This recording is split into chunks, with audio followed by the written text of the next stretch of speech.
लाहौर कलंदर्स की bowling world class है। जितनी भी डोमेस्टिक लीग्स इस वक्त दुनिया में हो रही हैं, शायद इतनी स्ट्रॉन्ग, इतनी वैरायटी वाली, इतनी जिसको कहते हैं ना आई कैचिंग बॉलिंग यूनिट शायद किसी का नहीं है। और दाद देनी पड़ेगी इसलिए कि जब ये रन्स कर लेते हैं फिर ऑपोजिशन का चांस नहीं होता। 170 180 रन्स बहुत होते हैं कलंदर्स के खिलाफ आजकल। 145 47 का भी एक दफा इन्होंने चेस जो था वो डिफेंड किया था स्कोर। तो फिर करना क्या है इनको, इनके खिलाफ अच्छी परफॉर्मेंस देने के लिए या कंपेटिटिव होने के लिए? एक तो इनको जल्दी आउट करना है। आपकी इसमें बचत यही है, कहीं 170-80 करवा दिया तो आप गए, चाहे आप मुल्तान सुल्तान से क्यों ना हो। दूसरा ये कि जब ये बैटिंग करते हैं कलंदर्स तो एक क्वाइट कॉन्फिडेंस है इनमें। अगर एक नहीं चला तो दूसरा कर लेगा, दूसरा नहीं चला तो तीसरा कर लेगा। और वो एक तो क्लैरिटी बहुत है प्रोसेस में और रोल्स में। और मुझे ऐसा लगता है कि सब ये रिस्पॉन्सिबिलिटी लेते हैं कि T20 खेल रहे हैं और हमने अपने लिए नहीं खेलना, हमने स्कोर को सामने रखना और मैच जीतना है। इसलिए ये बॉल्स भी ज्यादा जाया नहीं करते हैं। सो अगर 15 भी किया है तो वो 8 बॉलों में 15 कोई कर लेता है, किसी ने 25 किया है तो वो 15 बॉलों में 25 कर लेता है। सो एक अच्छी कमराडरी है, एक अच्छी तरह से ये गेम को समझ के आगे चल रहे हैं।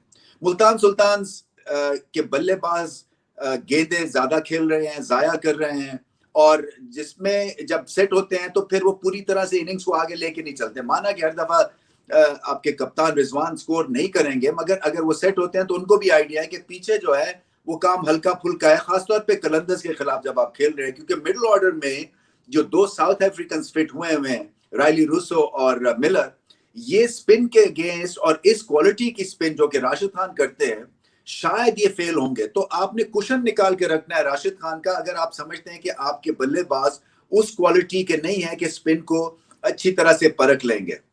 फिर मैं समझता हूं कि शान मसूद को और जोर लगाना है, क्योंकि इतनी खुली उनको आजादी है, हर मैच खेल रहे हैं। और ऊपर अभी तक वो अपवर्डली मोबाइल नहीं है। 20 25 30 ये करते तो है, मगर बॉल ज्यादा खेल रहे हैं, उसके बाद आउट भी हो रहे हैं, और ऐसे लग रहा है कि लेबोरियस एफर्ट है, यानी कि बड़ा जान लगा के यहाँ तक पहुंचते हैं और उसके बाद विकेट थ्रो कर देते हैं, या फिर चांस गलत बॉल पे लेते हैं, या फिर शॉट सिलेक्शन ठीक नहीं है उनकी। सो ये बड़ा इंपॉर्टेंट है कि आपके जो टॉप ऑर्डर है वो इन ऑर्डर हो। इसी तरह से जो बॉलिंग है वो भी सो है। अगर आप एहसानुल्लाह को निकाल दें, उसामा मीर अगर पकड़े जा रहे हैं, तो फिर बाकी जो है वो उतने ज्यादा पोटेंट ये फायर पार नहीं है। खासतौर पर जब आप टॉप की 2 या 3 टीम्स के खिलाफ खेलते हैं तो मुझे लगता है कि शायद अंडर पार है बॉलिंग भी।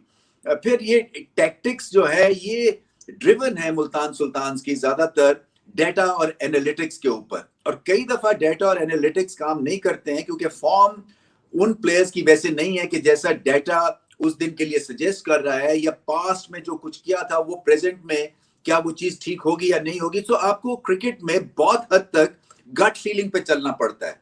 लीडरशिप जो है वो गट फीलिंग पे कई दफा होती है, और मुझे लगता है कि इस्लामाबाद यूनाइटेड भी और मुल्तान सुल्तान भी ये डेटा ड्रिवन है, एनालिटिकल ड्रिवन है, और कई दफा तो बहुत परफेक्ट बैठता है ये सारा आपका फॉर्मूला, मगर कई दफा बिल्कुल ऑफ हो जाते हैं। सो उसके ऊपर भी थोड़ा सा काम करना है। और देखिए, जब आप हारते हैं ना तो फिर कहीं आपकी अगर डाउनवर्ड एक तरह से स्पाइरल में फंस जाते हैं ना, तो वहां से निकलना मुश्किल हो जाता है। सो बहुत अच्छा अभी तक किया है मुल्तान सुल्तान ने, और मुझे लग रहा है कि ये चैंपियन मटेरियल है। और जैसे जैसे अब वक्त आ रहा है, इनको अब अपनी गेम को उठाना पड़ेगा, खासतौर पे कलंदर्स के खिलाफ, क्योंकि कलंदर्स जो है वो एक तरह से एक स्टैंडर्ड बन गया कि उनको आप हराएंगे तो फिर आपके चांस बनेंगे। बहुत आला कलंदर्स खेल रहे हैं, और लाहौर में उनको हराना घर में और ज्यादा मुश्किल होता रहेगा। कप्तानी शाहीन शाह अफरीदी अच्छी कर रहे हैं, और उसके अलावा वैरायटी बहुत है, और राशिद खान ने तो कमाल कर दिया।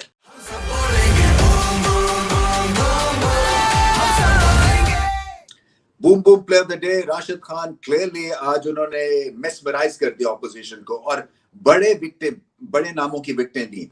ये नहीं था कि कोई रिटायर्ड प्लेयर्स थे या उस वक्त गेम में आए जबकि बिल्कुल ही मामला ठंडा हो चुका था। उन्होंने गेम बनाई है, ये मैच बनाया है उन्होंने कलंदर्स के लिए।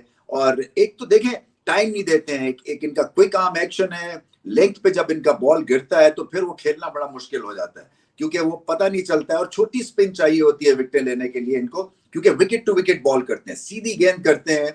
आप इनको स्वीप नहीं कर सकते हैं क्योंकि गेंद इतना तेज आता है। आप इसको रिवर्स पैडल नहीं खेल सकते हैं। और खेलने के लिए जिगरा चाहिए, और खेलने के लिए पहले मतलब है थोड़ी सी आपको फ्लाइट भी चाहिए। जैसे ही दोनों ये साउथ अफ्रीकन की इन्होंने विकेट ली मिडिल ऑर्डर में, वैसे ही मामला बिल्कुल ठंडा हो गया, और जो एक लग रहा था कि शायद कि मैच बन जाएगा, फंस जाएगा, इन्होंने बिल्कुल यकतरफा सा मुकाबला कर दिया। सो ट्रिमेंडस एथलीट है, ट्रिमेंडस कंट्रीब्यूटर है राशिद खान, ट्रिमेंडस बॉलर है। जिस भी ये डोमेस्टिक लीग में जाते हैं चार चांद लगाते हैं, क्योंकि 100% देते हैं, और प्लेयर्स की डिलाइट भी हैं। जब मुश्किल वक्त आता है इनको बॉल दें, ये आपको मायूस नहीं करेंगे। ट्रिमेंडस बॉलिंग एफर्ट थी।